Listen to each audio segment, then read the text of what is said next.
Ladies and gentlemen, welcome to the live stream where we are going to react to the 96th Academy Award nominations that were announced this morning about 4 hours ago. Gerald here with you, and I got two friends along to kind of help me stay calm for some of this conversation. Brad, I feel like you and I get together every year and do this. We did it We on do, Patreon yeah. for a couple years. Yeah. We did it last year, and you're back, man. So thanks for talking me through this. Oh, I absolutely. appreciate I'll you come being back here. anytime. You know that I'm huge on these Oscar movies. I know you are. No Tubi nominations today. It was a bummer. No Tubi originals got nominated, so we'll talk a little bit about that if you want to. And then welcome to for the first time, joining me on the podcast or on the YouTube channel at least, although we've seen each other at a couple different events for a critics group that we're both in. But say hello to Lex Williams over there from a newly created podcast, The Culture Cabinet, which I've been enjoying a lot because it has another two of my favorite people on there, Dan and Nicole. But Lex, welcome to you. Thanks for joining us. Oh, thank you. I'm excited to be here. Absolutely. Now, let's get into it now. It's only going to be about a half hour or so, guys, because, we have lives and it's the middle of the day, so we have things to do. But you're only giving yourself a half an hour to rant. I know. I wore my Greta Gerwig shirt today, guys. I don't know. Let me share my screen here with the from the official Oscars page with the nominations, and then we'll kind of go through some of the major categories here. Give me 1 second. You guys can see that, right? Mm-hmm. So yeah. To start out, like I said, we'll cover basically the major categories. So looking at actor in a leading role, Bradley Cooper, Coleman Domingo, Paul Giamatti, Cillian Murphy, and Jeffrey Wright. This is a really good five. I was really, really excited to see Jeffrey Wright get in there. I know there was some talk of maybe DiCaprio, which is not a performance. I've been vocal that I'm not super high on that performance in Killers of the Flower Moon. What do you guys think about this actor five here, Alex? I was so excited, like nearly to the point of tears when I saw Coleman Domingo get nominated. Yeah. When I saw Rustin, I thought that was an Oscar-worthy performance, and I was a little worried that it was going to be one of those situations where I just feel like the hype around that movie wasn't great and there wasn't a ton of following, so I was a little worried that he would get snubbed just by lack of campaigning, but I was so thrilled to see him. So once that was there, I was like, I also was not the biggest fan of Leo DiCaprio's performance in Killers of the Flower Moon, so I think honestly this is I love Jeffrey Wright's performance in American Fiction, Me and too. so I think this is a very strong lineup. Yeah, I would say American Fiction is one of my best surprises of the year. It made my top 10 of the year. And to your point before I throw to you, Brad, on this category, Coleman Domingo, it happens every year where there's like a biopic or like a true story movie that's not really that well received. It's kind of like average, but the performance is always stratospheric, and you hope that it doesn't get overlooked because the movie's not thought so highly of. I think of Renee Zellweger and Judy, for example, where the movie was just kind of mid, but everybody really, really loved her performance, and she ended up winning. So I agree with you on Coleman Domingo here. That was a pleasant surprise. And then Jeffrey Wright. I think this is probably Cillian Murphy's award, though. Brad, what do you think of this five here? I mean, I think it's a strong five. Nobody was surprised about Cillian Murphy or honestly Bradley Cooper getting nominated. Right. I think Paul Giamatti is like the people's favorite right now, just because of Golden Globes and the way he's kind of come off as like this very likable, huggable guy of like he wants to do horror movies and just have fun kind of thing. Yeah, it's between Giamatti and Murphy, right, Lex? Would you say? I'd say so for sure. Yeah. I don't know, though. You're right, Brad. He's taken his awards to In-N-Out Burger. I mean, that's going to speak to a lot of people. It's so true. And it's one of those, like, he's come down. He's very like the approachable guy. Like, oh, it's a big star, but hey, I'm seeing him at In-N-Out Burger in his tuxedo eating. I know. After the awards. And I mentioned this when we reviewed The Holdovers on the show, but it kind of spoke to his character in that movie too. I feel like that's something his character would have done in the 70s. Like just take it to McDonald's or whatever. Actor in a supporting role, which was actually the first one they announced this morning. I don't know if you guys watched it live, but a surprise right out of the gate, at least for me, because they mentioned Sterling K. Brown because it's alphabetical and he was the first nominee. The other four, Mark Ruffalo, some people were throwing in and out there, but generally speaking, I think the other four weren't as surprising. I was thrilled to see Sterling K. Brown get in here, much like Jeffrey Wright did in lead actor. just because he's such a good actor that for film and television, I mean, he's so good. And I love that he's getting recognition here. Were you guys as shocked as me when he got mentioned here for supporting? Because obviously you have Willem Dafoe missing, and there's some other ones that were expected to maybe get in there. Lex, what do you think of this 5? I think it's a really solid lineup again. I was shocked about Sterling K. Brown, but in the best way. I love Sterling K. Brown since This Is Us. He's so good, so versatile. So I was for it. It is interesting though, because while I respectfully was not the biggest fan of Poor Things, my biggest takeaway from that movie was I would not be mad to see Mark Ruffalo get nominated. And I really thought that between him and Willem Dafoe, it was ultimately going to go to Willem Dafoe. So it was a little shocking to see him be the one to get it. I'm not mad about it. Was really thrilled to see Ryan Gosling get Barbie. So I have other thoughts on that for later.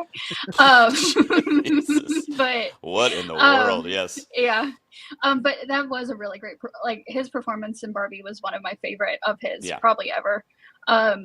So I think it's a really solid lineup. And I think it's ultimately going to go to Robert Downey Jr., but me too. Sterling K. Brown's the winner of my heart. So. Yeah, I tend to agree that this is Downey's year. I mean, he's already winning so many awards, and it's just in the kind of conversation that it's his time. And will he get another opportunity, coming off the Iron Man legacy and that kind of stuff too? We'll probably speak to the quote-unquote popular vote too. Brad, do you have any favorites in this category? What do you think of this group? I mean, who doesn't love Ryan Gosling from Barbie, honestly? Yeah. I was a little surprised that a performance like this was nominated because of how like fun and whimsical and just musical and everything else it was, but I'm glad he was nominated. Sterling K. Brown, I mean, he's amazing in everything he does, so it is a surprise, but not a surprise that he's getting the recognition. And when it comes down to between Ruffalo and Dafoe, I think that it was one of those like a coin flip. Which one are we going to put in this category? We can't fit everybody in it. Well, the thing with Ruffalo and Poor Things is, and I talked a little bit about this when I did my reaction to it, it's so different for him. And it really spoke to his kind of range for really the first time, because he's a great actor, but it's always kind of like the romantic comedy or obviously the Marvel stuff. This was the first, I mean, it was so over the top. I mean, so memorable from that movie, much like Emma Stone's performance too. You just can't forget them. So I'm okay with it. And I'm really, really pleased with that 5.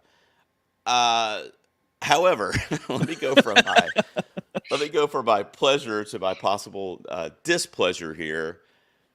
But actress in a leading role, Annette Bening for Naiad. And then you see the other 4 there. Sandra Hüller was kind of on the fence. We didn't know if she was going to get in, but she did. For Anatomy of a Fall, Lily Gladstone, which is my winner. Carey Mulligan and Emma Stone round out the 5. I don't want to be too mean here. What do you guys think? Is anybody here a Naiad stand? Does anybody love Annette Bening in that? Are you pleased with that? Lex, what do you think? I wouldn't say I'm pleased. It's interesting because I get the desire to see Annette Bening win, but this just was not the role for it. This was not the performance for it. I frankly didn't finish Naiad. And so that one was a bit of a shocker for me. Lily Gladstone definitely is my winner. I loved her performance in Killers of the Flower Moon. I actually think she's far outdoing both Leonardo DiCaprio and Robert De Niro in that movie. I think it's ultimately going to go to Emma Stone, but in a perfect world, I would have swapped Annette Bening with Margot Robbie, just because it feels a little strange to not nominate Barbie, but what do I know? Margot Robbie for sure. I mean, it's Barbie. She was Barbie in the movie. I mean, it could be argued we're all either a Barbie or a Ken based on the message of that movie, but you know what I mean. She was the face of that film. She was the producer behind it. Yeah, she's missing here. I mean, that would have been huge for them to nominate her in this category, especially when we're looking at Gosling, and we'll talk about America Ferrera here in a minute too. which I think are deserved. I'm not trying to take away from their nominations, but actresses like Greta Lee was one that I've been championing all year for Past Lives, which was my favorite movie of the year, and such a quiet, delicate performance that I would have given anything to see her name called as a first-time Oscar nominee. And then The Color Purple really lost today. I mean, Fantasia Barrino could have shown up here, but it got virtually nothing. I think maybe one for I think just Daniel Brooks. So yeah, what a blow there. Brad, what do you are you good with this group, or you kind of share our Barbie missing sentiment here? Well, I haven't seen Nyad, so I can't speak to that performance, so I don't know. You're good. You're good. I mean, look, Annette Bening is super loved in the community. I get it. She's a multiple nominee, but I think that's why she got nominated. I really do. I don't think it's a performance where you watch it like her in American Beauty, for example, where it didn't stay with me. Like, I don't think it was a bad performance, but it didn't like hit me. You know what I mean? I wasn't like, wow, that's amazing. I hope she gets nominated. But it is a surprise that, Barbie gets 8 nominations, but not Barbie doesn't get nominated, which was kind of a surprise. And I know we'll probably speak to it when we move to supporting. The other surprise with Barbie was honestly American Ferrera getting nominated over Margot. So it's... And we can skip down to that now too, Brad. That's a good segue. Yeah, I mean, this is a good 5 here for supporting actress. Jodie Foster was my favorite performance in Nyad, so that one I'm a little less kind of like WTF on. But you also have some actresses missing here. I mean, Penelope Cruz would have been huge. Also a multiple nominee for Ferrari, and I don't think Ferrari got anything, guys. I don't think it really did. It could have gotten sound. It could have gotten Penelope Cruz there. And then I have a soft spot for Rosamund Pike from Saltburn. And I had her as my number 5, and I didn't take it out because I was like, if I take it out and she doesn't get it, it's my fault. so I left it in. But she missed here. But you've got Emily Blunt, first-time Oscar nominee, which is great. Danielle Brooks, America Ferrera, Jodie Foster, and Divine Joy Randolph. Lex, how are you on this category? This category is really interesting for me. I love Danielle Brooks in general, but particularly loved her in The Color Purple. I also really loved Taraji P. Henson in The Color Purple, and I feel like her performance was not getting the hype that I thought it deserved. I knew with The Color Purple kind of faring the way it did with just the overall reception that it was definitely not going to get double nominated. So I wasn't surprised that it went to Danielle Brooks. Excited to see Emily Blunt for a first-time nominee. I was thrilled with America Ferrera before my dreams were shattered with lead actress. And I don't mean to take away from America Ferrera. I think it's incredible that she got nominated. I think she's giving a really underrated performance. This actually kind of lulled me into some false sense of security of like, oh, they're really going to do it. They're really going to acknowledge like Barbie the way they should. And then they didn't. So I definitely don't want to take away from her or her achievement, because I think it also is very contradictory to what Barbie stands for, to say that only one of the actresses can come out on top. But it does feel a little strange to nominate her and not Margot when I feel like they're both giving equally impressive and equally integral performances to the film. Yeah, I just wonder how much, of course I don't know, you can't get in the minds of these, thousands of voters, but I wonder how much her speech at the Critics' Choice that she won and she gave the speech for, it was either that or the SAG, I can't remember. And that monologue that you're touching on there from the movie, I did really like her in the film, and I'm glad that she got nominated, but kind of what you're saying, it's just so crazy to me that kind of, I mean, it's obviously a supporting role, but that just kind of small, not cameo, but she's not like as prominent, obviously, as Margot is in the film, and then obviously the direction of the film is missing here too when we get there. I don't know. It's just a weird. I'm happy about it, but it's also, I can see how strange it is. Brad, what do you think here? Well, I agree with you, especially like I said before, 8 nominations, and who do you leave out? I mean, you leave the top 2 people from your film out of the list. Yeah, taking nothing away from everything else. Like it was a great movie, great message, great everything else. So not saying that she shouldn't have been nominated, but it was a surprise. Let's go down the list here real quick. Animated feature, Robot Dreams got in, guys. Did y'all see this one from I have Neon? not I've seen not that seen one. that. So good. And the whispers started kind of coming in for that one, but I'm really happy that that movie got in because I love that movie. It was and it was just such a touching little story of friendship and finding each other. It was great. Okay. However, because it got in, movies like Teenage Mutant Ninja Turtles didn't make it. My man Seth Rogen didn't get in there. I would have loved to have seen Mutant Mayhem. Brad, I know you're a fan of that one too. What do you think of this animated group here, guys? I was a little surprised that Elemental made it in. I thought Hmm. this was the year that we might see a Disney Pixar out of the category because there was a lot of other strong animated films out there. Teenage Mutant Ninja Turtles, like you said. I mean, obviously Miyazaki, his movies are always phenomenal, so you can't not put Right. him on this list. And you know my love for Across the Spider-Verse, so it's another one Yeah. you can't really leave off. I was surprised that Nimona made it to the list. It's a I love fabulous movie. Nimona. Love that movie Me too. so much. But I was actually surprised that it made it in the final, the final five. Well, that's Netflix getting in there. I don't think Nimona had a theatrical, did it? Or I guess maybe it had to have one to be eligible, so I guess it did. But I didn't see it playing around me. Lex, No, I it wasn't assume you around didn't me either. Mhm. We're both in Yeah. North Carolina, but are you happy with this animated feature list, Lex? I am. I've not seen Nimona and I've not seen Robot Dreams, but I have seen the other three and really enjoyed all three. I'm a huge Miyazaki fan, so I was really thrilled to see that. I wasn't really concerned. I thought if there was one that was going to get in, it definitely would be The Boy and the Heron. But between, I'm not entirely sure where this category is going to go because it is just a very solid lineup. Yeah. I mean, Across the Spider-Verse is so good. I actually think that's some of the stronger Marvel content we're getting these days. So I really Yeah. wouldn't necessarily be too angry to see any of these win, I don't think.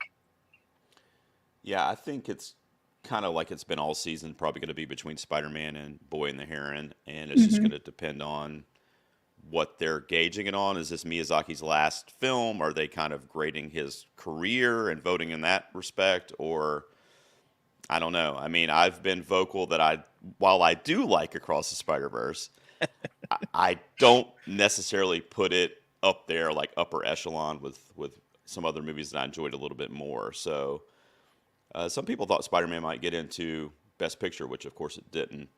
I'm going to go through these and we'll get down here to some of the big ones. We've just got about 10 minutes or so left. Directing, I want to talk about. Here it comes. This is the one I've been waiting for, Gerald. Listen, Justine Triet getting in for Anatomy of a Fall is great. I think that's awesome. The Academy, I should say, had an opportunity here for multiple female nominees. Obviously, we're going to talk about Greta Gerwig, but I mean, Celine Song would have been another huge one. She got in for screenplay for Past Lives. Did not get into director. I don't know. Lex, you're the female on the panel here.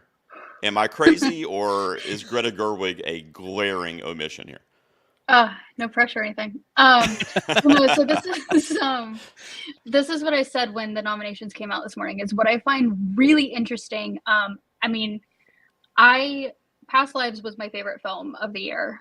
So I was really upset to see Celine Song get shut out.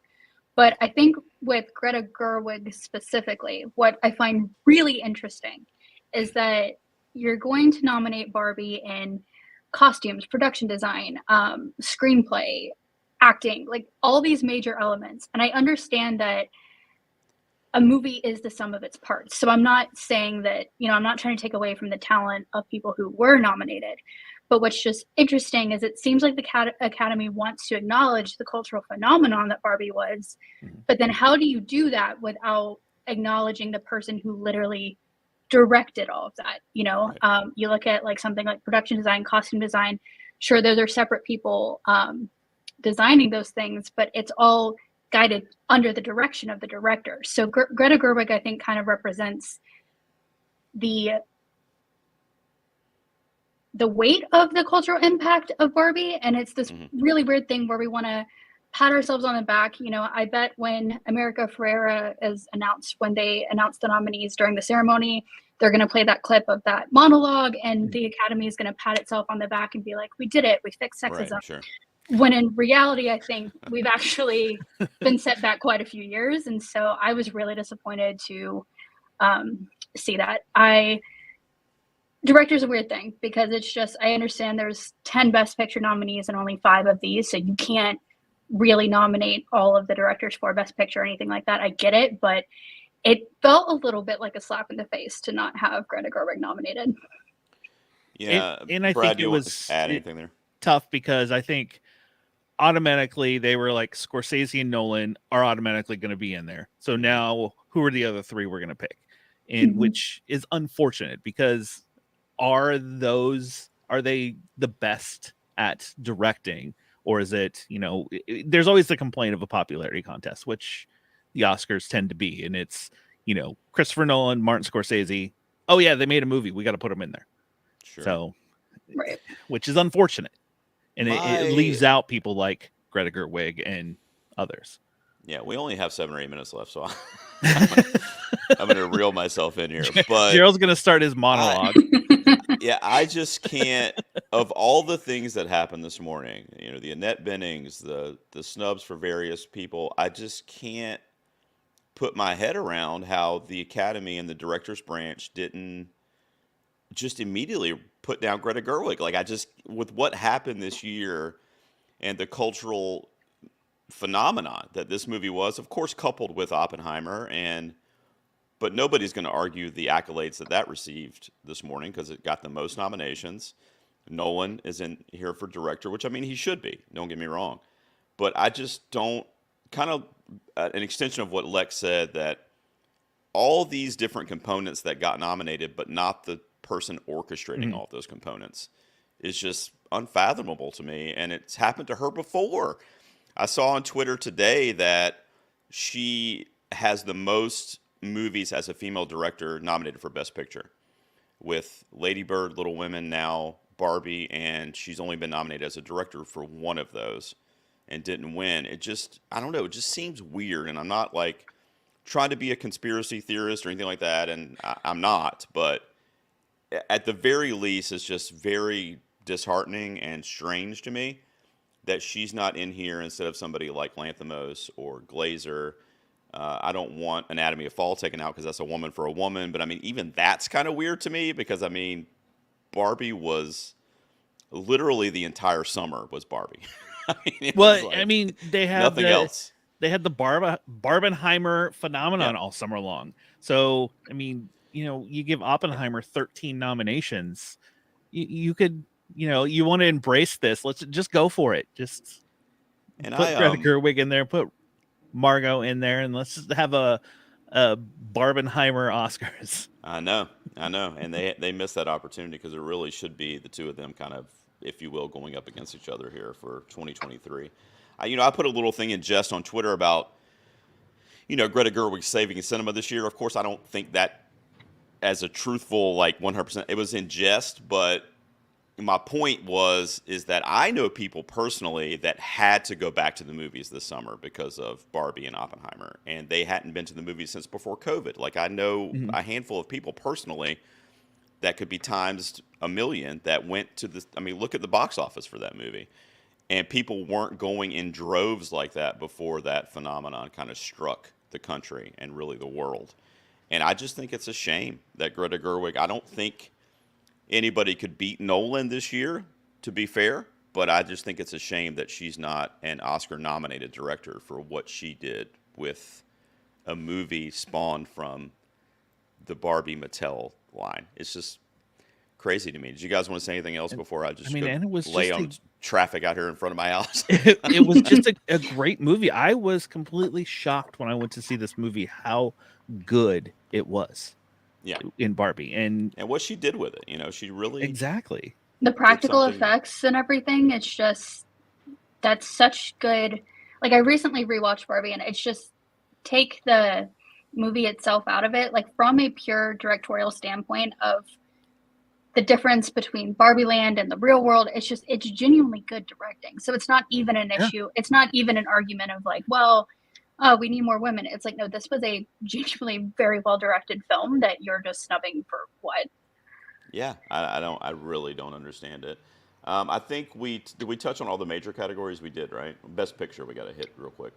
So, Best Picture, here you go. American Fiction, Anatomy of a Fall, Barbie, The Holdovers, Killers of the Flower Moon, Maestro, Oppenheimer, Past Lives, Poor Things, and The Zone of Interest. Brad, what do you think of this group of 10 here, man? This is also honestly, the PGA 10, by the way. I honestly think this is Oppenheimer's category to lose. Like everybody's, I mean, it's Christopher Nolan, and which is unfortunate to say, but I would love to see others. I would love to see a shock in this, like, you know, American Fiction to come out of nowhere and take a Best Picture. How amazing would that be? Mm-hmm.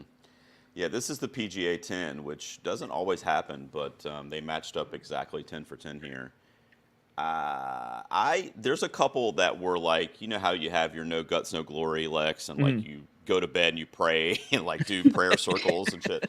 Like I would have loved to have seen The Iron Claw in here. That was easily one of my favorite movies of the year, but I also kind of knew it wasn't going to happen because of the late release, and it was just a weird rollout from A24 with that movie. I feel like it could have been a much bigger player this year if they really had put their juice behind it. It probably could have, especially in acting. I feel like it kind of didn't get any love at all.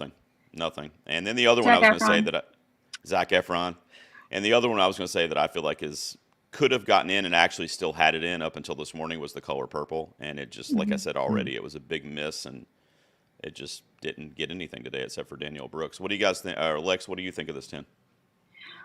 I think it's a solid lineup on whole. I think there are a few that I personally would take out, but can at least understand the I guess reasoning behind, because I think on whole 2023 was a movie of, when you look at the big names for awards categories, at least it was a lot of movies that I maybe personally didn't enjoy so much, but could at least understand the artistic merit behind them. So I think this certainly reflects that. Again, Past Lives was my favorite film of 2023. I'm thrilled to see that in there. I too would have really loved to see The Iron Claw. My little prayer circle was for, I knew it wasn't going to happen, but my No Guts, No Glory prayer circle was for Zac Efron. Just because I thought he gave such an incredible performance in it. I was also a little surprised to see that one didn't get into a few of the technical categories. I know. Even like sound design was just a little interesting to me. But I think original song, it could have even gotten into that original song the brothers play, and that this plays at the end. Sorry, I don't know the artist that performed it on the soundtrack, but I mean, even that song could have gotten in, but I think it got 0 if I'm not mistaken. So yeah, I don't think it got any nominations, but yeah, I agree that I think this is Oppenheimer's award to lose, but I mean, it wouldn't be the first time that Dark Horse came in and surprised everyone. So if Past Lives, American Fiction, something like that, Zone of Interest even were to swoop in, I wouldn't be upset. But I mean, on whole, I think this was pretty much what I expected. So we'll just end the stream with what our best surprise was this morning. What was the nomination that we were the happiest about, I guess? Lex, you want to go first? Again, they started with supporting actress, and they started with America Ferrera, and I was thrilled.